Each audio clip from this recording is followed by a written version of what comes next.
Pagpasok sa kanilang bahay habang ginagamot ni Fumio ang mga sugat niya ay sinabi niyang kasalukuyang naglalaban si Takuma at Matori. Sinabi din ito na ang mga master sa Kamisho ay patungo sa lokasyon ng kanilang labanan. Kaya naman iniisip ni Kirihara na mamamatay na ngayong gabi si Tamo, at tinanong nga nito si Yayoko kung sino pa ang mga nakakaalam sa tunay niyang pagkatao. Sinabi naman nito na alam na ng grupo ng Hakos kaya malamang sa magiging wanted na siya.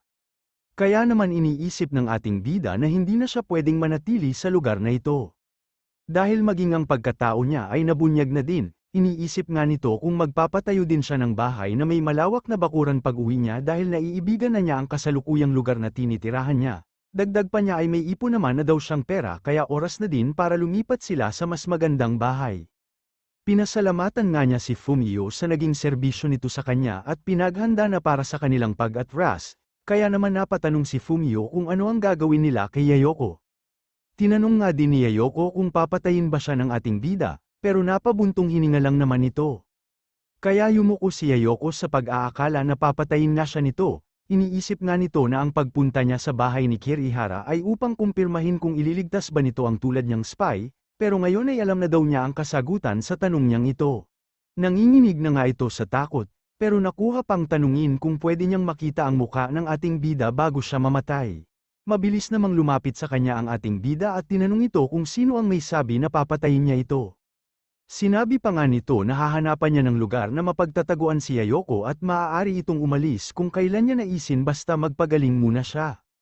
Ayon nga sa ating bida ay hindi nababagay si Yayoko sa labanan nila ng kapangyarihan o posisyon sa Kamisho. At mas mainam daw kung susubukan nitong magpunta sa iba't ibang lugar. Pero hindi daw ipapakita ng ating bida ang tunay niyang mukha dito, at biglang ang lumakas ang pag-iyak nito kaya naman napatanong ang ating bida kung dahil ba ito sa ayaw niyang ipakita ang kanyang mukha kay Yayoko. Bigla namang nangiti si Yayoko habang iniisip na ginamit niya ang Divine Water at na kaya niyang patayin si Hiroshi kaya malamang daw na ang kaharap niya ngayon ay si Lucio. Kaya naman tinanong nito ang ating bida kung pwede niya ba itong tawagin sa pangalang Lucio magmula ngayon. Sinabi na nga lang ni Shu na magpahinga na lang ito at huwag nang makulit sa mga katanungan niyang walang kwenta. Ilang sandali pa ay inutusan ni Fumio ang ating bida na takpan ang mga mata ni Yayoko. Matapos nga niyang takpan ang mga mata ni Yayoko ay mabilis na nagpalit ng anyo si Fumio, kung saan hindi pa ito nakilala ng ating bida. Inilabas lang naman nito ang isang dyaryo at sinidihan gamit ang lighter upang sunugin ang kanilang bahay. Habang pinapanood nga ng ating bida ito ay sinabi niyang mabilis umanong nasusunod ang kanilang bahay pero hindi na siya magtataka dahil ang mga Japanese house ay gawa sa kahoy. Tinanong naman nito kung ayos lang ba na hindi tinatakpan ng ating bida ang mga mata ni Yayoko, pero sinabi naman nito na nakatulog na si Yayoko at ang kasuotan nito ay mukhang makapangyarihan. Nagpaalam at nagpasalamat nga itong si Fumio sa ating bida at ganun din naman ito. Sa pag-alis nga ni Fumio ay tila nakakaramdam daw ang ating bida ng kalungkutan at tila may nawawala sa kanya, hanggang sa ilang sandali pa ay naalala niya kung ano ang nawawala sa kanya at nagdudulot ng kalungkutan.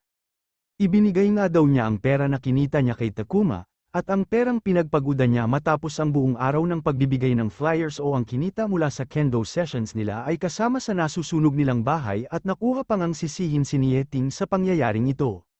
Samantala ilang sandali pa ay nakita niya ang isang labanan, ito ay labanan ni Takuma at Matori, kaya naman mabilis itong gumalaw upang makaiwas at makalayo sa kanilang labanan dahil hindi siya pwedeng abutan dito ng iba pang Kamisho. Samantala ang mga tao naman sa paligid ay napapatanong kung may lindol ba, pero sinabi ng isa na tumakbo na kayo ang mga cultivators ay pumapatay ng tao. Habang ang ating bida naman ay iniisip na malayo-layo na ang kanyang tinakbo pero bakit nakasunod pa din ang dalawa habang naglalaban, at habang patuloy nga itong tumatakbo ay may tumawag sa kanyang pangalan. Tinanong nga nito kung ano ang nangyari sa kanila ni Yayoko, sabay sinabing hintayin nila ito at bababa siya upang papasukin sila sa kanyang bahay.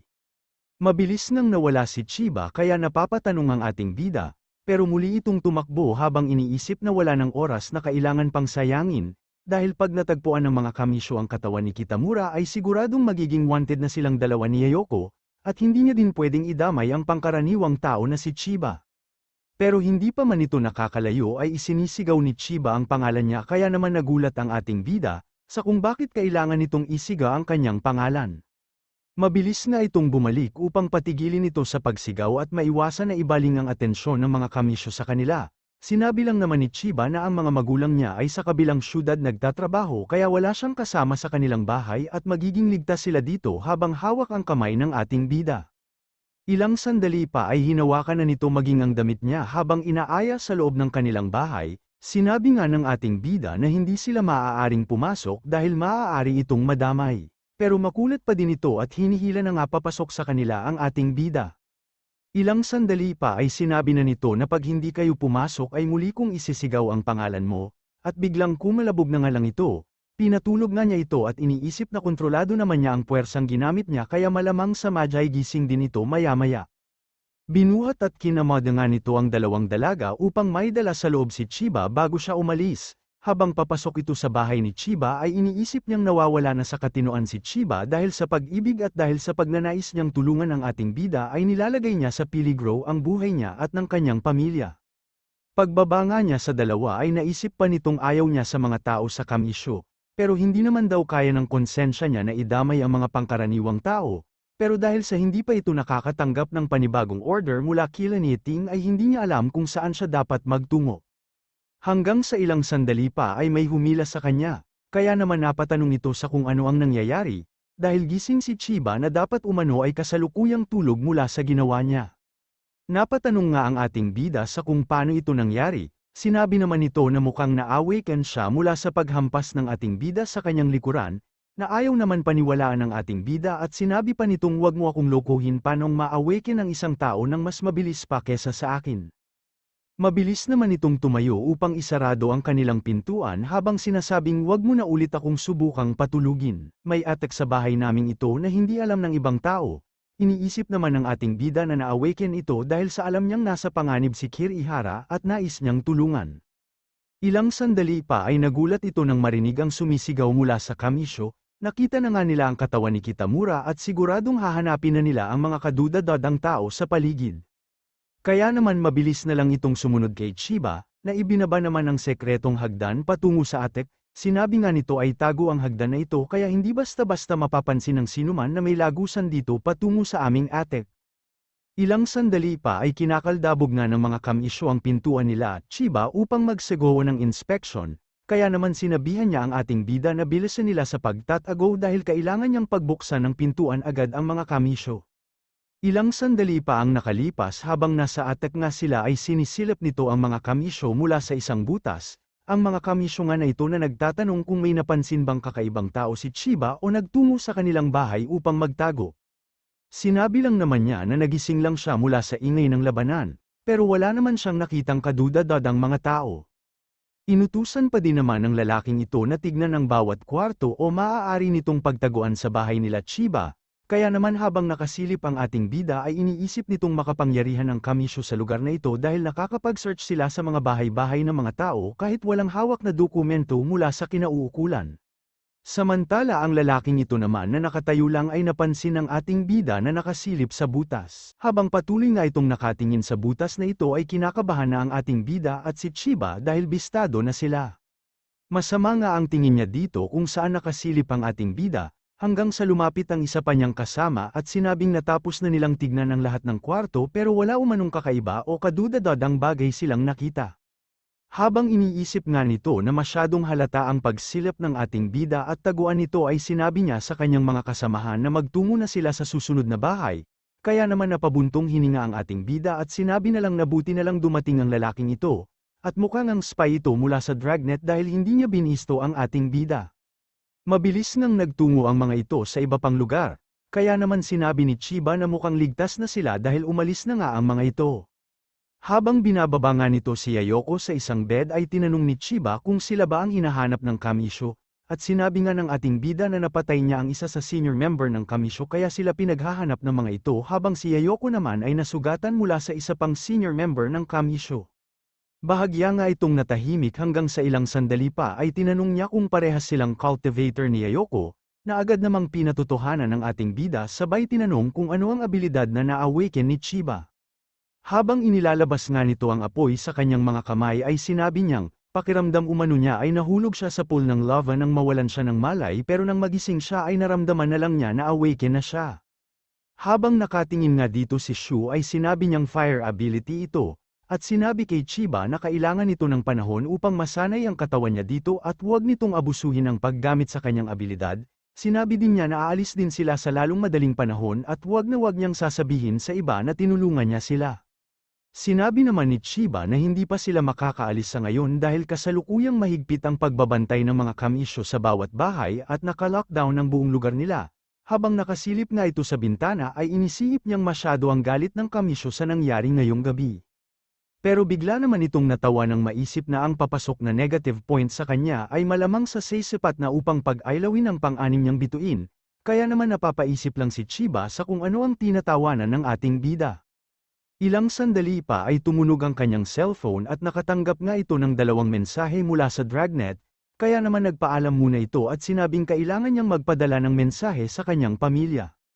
Nabilid nga ito sa bilis ng pagdating ng impormasyon sa Dragnet dahil alam na agad nila ang kasalukuyang nangyayari, at ang mensahe nga niyang natanggap ay patungkol sa evacuation map at bago niyang pagkatao. Dahil nga sa pagbibigay nila ng 2 option sa kanya ay iniisip nito na maaari siyang pumili sa kung ano ang nais niyang gawin, kaya naman di ito makapaniwala na pwede niyang gawin ang kahit ano sa misyong ito.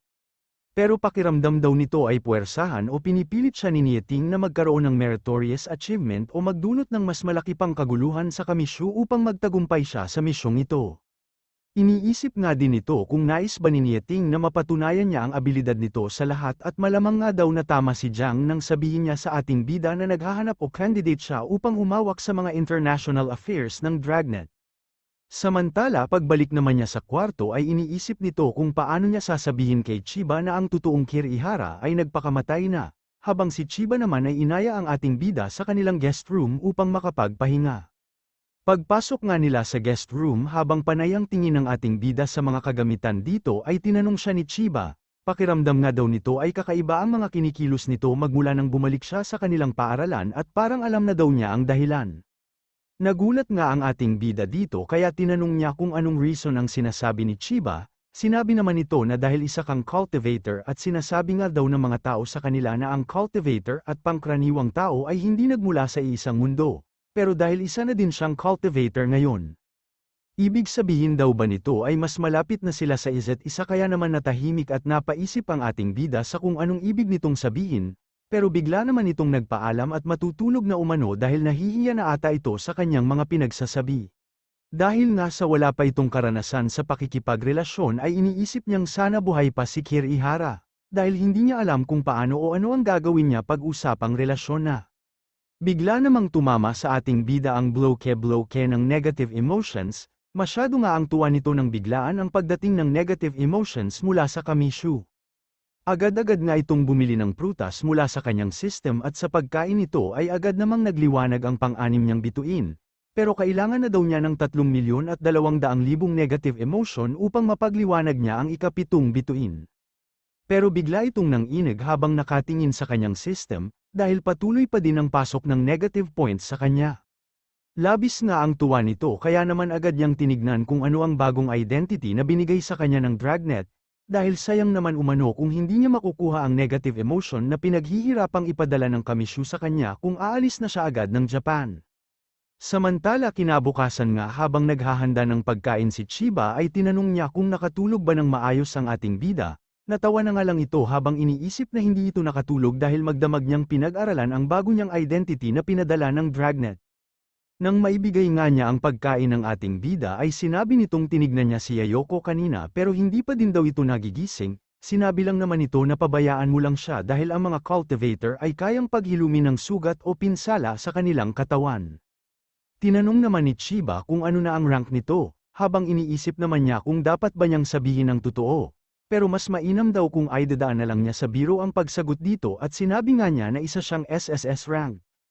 Hindi nga makapaniwala si Chiba na may SSS rank kaya tinanong nito kung ano ang ibig sabihin SSS, sinabi naman ng ating bida na baka, 666.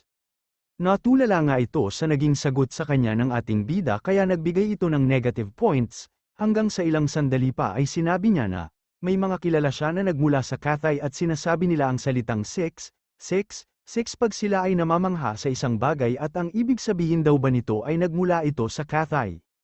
Hindi nga ito makapaniwala na alam ni Chiba ang tungkol dito at tila sinumpa daw siya ni Nieting. Dahil sa hindi makapagsalita ng diretso ang ating bida at hindi niya alam kung ano ang sasabihin niya ay tinawag siya sa pangalang Kirihara ni Chiba habang nanginginig ito. Pero bigla din naman itong ngumiti habang tinatanong kung gusto daw ba ng ating bida ang kultura ng Cathay kaya alam niya ang mga ganong bagay. Iniisip nga nito na baliw yata ang babaeng ito, at sumang-ayon na lang sa sinabi niya na gusto niya ang kultura ng mga taga-Cathay, pero bigla itong nagulat.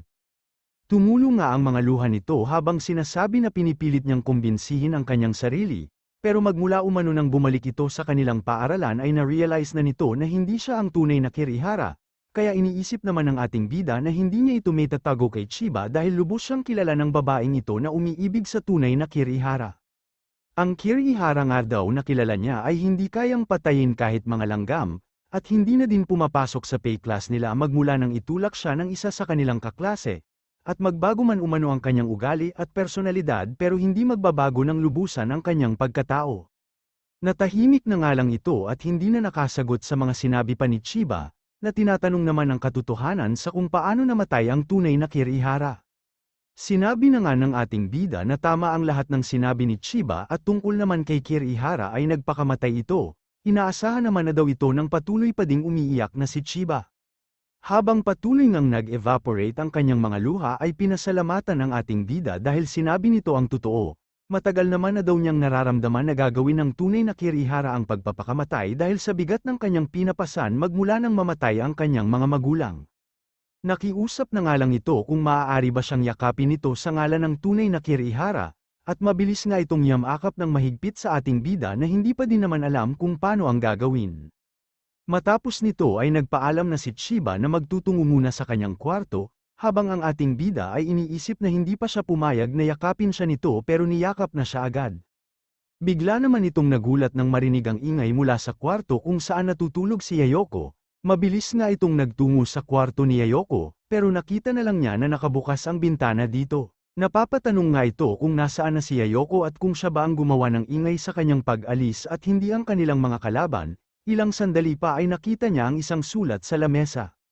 Ito nga ay ang sulat ng pagpapasalamat sa ating bida at umaasa umano ito na sana magkita silang muli. Habang ang ating bida naman ay iniisip na nagkalat ang miyembro ng kamisyo sa labas pero bakit nagpilit pa din itong umalis kahit na hindi pa tuluyang magaling ang natamo niyang pinsala. Pero mukhang iba-iba daw talaga ang landas na tatahakin ng bawat tao, at kailangan na din niya magpalit ng pagkatao upang makapagpatuloy sa kanyang career at pag-grind ng negative points. Samantala makikita naman itong palabas sa isang banyo. Ito nga ay ang ating bida gamit ang anyo ng bago niyang pagkatao pero naiirita ito dahil sa isang mapanghing banyo pa talaga sila nagkita ng isa pang spy upang magpalitan. Ang bago nga daw niyang pagkatao ngayon ay isang D-rank na walang kaibigan o kasama sa trabaho kaya naman hindi na siya saisable o mabibisto pang muli ng iba. Pero ang taong ito umano ay may ugnayan din sa pamilyang Noji kaya iniisip niya kung bakit di mawala-wala ang mga ito sa kanyang buhay. Nagtungo nga ito sa isang booth pero bago pa man ito makapasok, ay nagulat siya nang hawakan ito ng isang kalbo sa balikat at tinawag sa pangalang Yamada. Sinabi nga ng kalbong ito na nagtungo siya dito upang samahan siya sa kanyang trabaho. Buo-buo nga ang pawis ng ating bida habang iniisip kung sino kaya ang kalbong ito, dahil 3 minuto pa lang matapos ang pagpapalit nila ng spy ay dumating na ang tao na wala naman sa mga impormasyong ibinigay sa kanya. Dahil nga sa pagtatakang itsura ng ating bida ay sinabi ng kalbong ito na nagkita sila kalahating buwan na ang nakakalipas, kaya tinatanong nito kung nakalimutan na ba siya.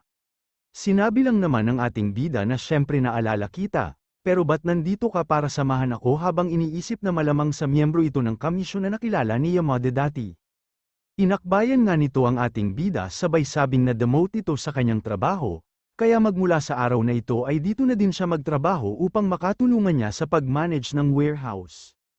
Napapaisip nga ang ating bida sa kung bakit bigla siyang may makakasama sa trabaho dahil akala nito ay mag-isa lamang siya. Malaki na nga daw ang tiwala niya sa sarili niya na hindi na siya mabibisto sa pagkakataong ito pero bigla namang sumulpot ang kalbong ito. Kaya iniisip niya din kung pinadala ba ito ni Nieting upang guluhin siya sa kanyang misyon. Pagpasok nga nila sa opisina ay iniisip ng ating bida na kailangan niyang alamin ang pangalan o pagkatao ni Kalbo dahil kung hindi ay mabibisto siya nito. pero tiyak naman daw na makakatulong ang kanyang system pag nagbigay ito ng negative emotion. Hinampas nga nito ng malakas ang mga balikat ni Kalbo habang sinasabi na maligayang pagdating, at tila naging bato nga itong nag-crack sa hampas ng ating bida, wika nga nito ay masakit daw ang ginawa ni Yamada. Habang ang ating bida ay agad namang tinignan ng kanyang system upang malaman ang pangalan nito, pero dahil sa dami ng natatanggap niyang negative emotions mula sa miyembro ng kamisyo ay hindi niya matukoy kung alin si Kalbo sa mga ito. Pero hindi naman daw susuko ang ating bida sa pag-alam ng pangalan nito, tinanong nga niya ito kung paano ito na-demote. Sinabi naman nito na wag mo na ulit tatanungin yan, pero sinagot pa din niya ang tanong ng ating bida at nakasabay nga daw niya si Matsuura mula sa conservatives nang magtungo siya sa isang lamay at yun na din ang naging dahilan kung bakit siya na-demote. Sabay tanong kung sa tingin daw ba ni Yamada ay makakabalik pa sila sa dati nilang posisyon sa hinaharap. Sinabi lang naman ng ating bida na malamang makakabalik pa sila pag nakalimutan na ng lahat ang mga nagawa nila, pero muli tinanong niya ito sa kung bakit pa ito nagtungo dito dahil kaya naman niyang gawin ang lahat ng trabaho dito. Sinabi lang naman ni Kalbo na gustong-gusto mo pa din talagang nahihirapan, kaya naman sinabi na lang ng ating bida na nakasanayan na niya ito. Sinabi naman ni Kalbo na pinakiusapan niya daw ang isang tao upang dito siya dalhin para makabalik ito ng mas mabilis sa kanyang posisyon. May isang underground base nga daw na ginagawa malapit sa kanilang lugar kung saan malapit na din itong matapos, at dahil malapit lang ang lugar na ito sa base na sinasabi niya ay tiyak na mapapansin sila ng mga nakakataas at mapabilis ang pagbalik nila sa dati nilang posisyon. Matapos nga umano ang pagkamatay ng tatlong C-rank na core members ng kamisyo ay kulang na sa malalakas na tauhan ang kamisyo, sinabi pa nito na sa kasalukuyan ay nasa peak na siya ng D-rank kaya naman pag maganda ang naging trabaho niya dito ay ibabalik siya sa dati niyang posisyon habang iniisip ang mga kababaihang may malalaking melon. Iniisip naman ng ating bida na malamang sa ito din ang dahilan kung bakit dito nagtrabaho si Yamada na kasalukuyan naman niyang ginagamit ang pagkatao. Iniisip naman nitong si Kalbo kung hindi ba malinaw sa ating bida ang mga sinabi niya, dahil dapat daw ay pinagsisilbihan na siya nito ngayon at pinupuri dahil siya ang magiging daan upang makaalis at makabalik din siya sa dati niyang posisyon o katungkulan. Di na nga ito nakatiis at hinawakan sa balikat ang ating bida, sinabi nito na kahit bago ka palang na D-rank ay magaling ka naman sa labanan di ba kaya pwede tayong magtulungan, pag naging core member na ako ay siguradong hindi kita iiwan. Nagulat naman ang ating bida sa mga sinasabi nito gayunpaman ay pinasalamatan niya ito at sinabing ikaw na ang bahala sa akin. Tumalikod nga si Kalbo at sinabing iiwan na niya ang lahat ng trabaho sa ating bida upang makapag-focus siya sa kanyang training, habang si Shu naman ay iniisip kung kailan pa naging maangin ang utak ng mga D-rank at nais pang magkaroon ng alalay. Samantala pagsapit ng gabi ay masyadong malakas ang hilik ni Kalbo. Kaya naman hindi makatulog ang ating bida at iniisip na masyadong maingay ang baboy na ito. Iniisip din niya na maghapon silang nag-uusap nito pero hindi pa din niya nalaman ang pangalan ni Kalbo. Tinanong na din niya ang drag na patungkol sa kalbong ito pero hindi naman sila nagre-reply sa kanya kaya naman hindi na niya alam kung anong gagawin niya upang malaman ang pangalan nito at sa ingay ng kanyang hilik. Nagulat naman ang ating bida nang bumangon ang Kalbo at sinasabi ang CR, at agad-agad na din siyang bumangon upang sundan ito. Iniisip nga ng ating bida na wala pa siyang natatanggap na negative points dahil madaling araw pa lang, kaya naman pagkakataon na umano niya ito upang alamin ang pangalan ni Kalbo. Sumabay nga itong umihi sa Kalbo na mukhang ayaw lumabas ng ihi at sasabog na ang pantog, ilang sandali pa ay nakaramdam ito ng ginhawa nang lumabas na ang kanyang ihi. Habang ang ating bida ay iniisip na pagkakataon na niya ito at ginamit na niya ang water element niya upang makontrol ang ihi ni Kalbo at hinati sa dalawa ang pagbuga nito. Sabay tingin sa kanyang system sa pag-aakala na magbibigay na ito ng negative points pero wala namang pumasok. Mukhang natutuwa pa nga ang Kalbo sa nangyayari, habang ang ating bida ay iniisip kung kaya ba nitong mablock ang kanyang system dahil wala man lang itong naging reaksyon sa kanyang ginawa, ilang sandali pa ay tinihil na niya ang pag-control dito. At biglang ang naging apat ang pagbuga ng ihi nitong puro itlog na Kalbo. Hindi naman makapaniwala ang ating bida at sinabing isang showerhead daw pala ang puro itlog na Kalbo. Sinabi naman ng natutuwa pang Kalbo na ito na hirap daw lumabas ang ihi niya dahil nasusobrahan siyang makipag-plak-plak sa mga kababaihan, habang ang ating bida ay iniisip kung pinadala ba ito ni Nieting upang ma-earn ang negative feelings ng ating bida. Bago nga sila umalis ay sinabi pa ni Kalbo na kakaiba man daw ang pag-ihi niya pero huwag siyang mamaliitin ng ating bida. dahil umano dito ay malakas siya sa kama at sinumang babae umano ang makikipag-plak-plak sa kanya ay siguradong hihilaturan. Samantala pagbalik naman sa kanilang kwarto ay tinanong ni Kalbo kung may diskarte daw ba sa warehouse na ito upang magkapera sila. Wala naman daw sigurong makakaalam kung may mawala man na isa o dalawang bagay sa warehouse. Pero sinabi naman ng ating bida na wala dahil may checklist sila ng papasok at lalabas na mga bagay sa warehouse, at kung sakaling may pagkakataon man daw na makapring puslit sila ay hindi pa din ito gagawin ng ating bida dahil maaari silang patayin. Napamura na nga lang si Kalbo sa KJ umano nating bida sabay bumalik sa kanyang pagtulog. Samantala may naisip namang subukan ng ating bida upang tuluyan na siyang makakuha ng negative points dito at malaman ang pangalan ng kalbong ito. Pag hindi pa nga daw nagtagumpay ang plano niya dito ay papatayin na lang niya ito. Samantala pagsapit ng umaga, ay masiglang bumabati ng magandang umaga ang kalbong ito sa ating bida, nakasalukuyan namang hindi na daw makapagpigil kaya nagulat si Kalbo nang makita ang malaking sibat ng ating bida. Napabalik nga ang Kalbo sa kanyang higaan at tuluyang nagbigay ng negative points at ang pangalan nga niya ay Hasegawa Yoshi. Habang nanginginig nga ito sa kanyang higaan ay iniisip nito na pinagtatawanan ng ating bida at pag-aari niyang puro itlog, habang ang ating bida naman ay pinupuri ang kanyang sarili at masyado ang tuwa nang makita na pumasok na ang negative points mula kay Yoshi.